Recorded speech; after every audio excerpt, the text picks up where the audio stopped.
في غربتي مهموم يا ضيق حالي، والشوق في قلبي يشق الجبال. مشتاق لأمي وأخوتي والأهالي، والوالدي ياجع لروحي فداله، وشوقي لمن بلمس كانوا قبالي.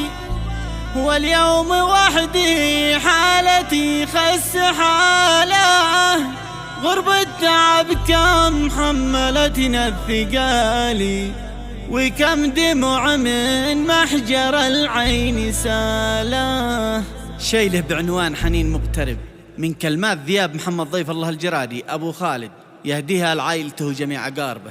أداء الشاعر أبو رعد الجرادي. يقول أبو خالد في أول مقالي، يقول أبو خالد في أول مقالي، ببدأ بذكر الله مولى الجلالة، واستغفره وادعيه جوف الليالي، أن يرحم المهموم ويسمع سؤاله. في غربتي مهموم يا ضيق حالي، والشوق في قلبي يشق الجبال.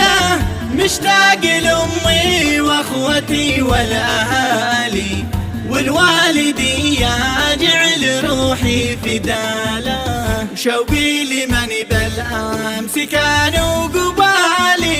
واليوم وحدي حالتي خس حاله، غرب التعب كم حملتنا الثقالي، وكم دمع من محجر العين ساله. يا كنت أنا مرتاح والجو حالي، ثم العيال والقلب عايش دلاله، مبسوط مستانس وجنبي عيالي، والوضع ماشي في قطر بالسهالة.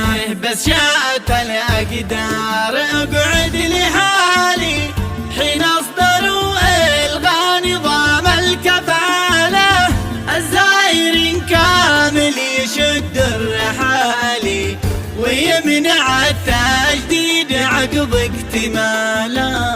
هذا الخبر ذي ما خطر شي ببالي، أنهى حياتي والأمل لا محالة، كيف أستطيع أفرق مدلل وغالي، بيته وسط قلبي وجوفي دفاله، واستودعه يذهب إلى قصى الشمالي، لأرض اليمن يبعد ويقطع وصاله. هذا يحال الأمر فارق عيالي، فراقهم يصعب علي احتماله. هم جنة الدنيا وهم راس مالي، وفرحة الأيام في كل حالة. خالد ضنيني محزمي والنصالي، رزاح ظهري مسندي والأصالة. ذكراه دايم ما فرق شي خيالي، دوم اذكره واشم ريحة عقاله، واتخيله جانبي يشارك سؤالي، مع الهنوف ذي حطها في رحاله. ليش يا زمن أوقات سيد الرجال، في وسط سجن الهم بعد اعتقاله، ورميت على صدر السهام النبالي، وهنت جسمه بعد فرقة عيال.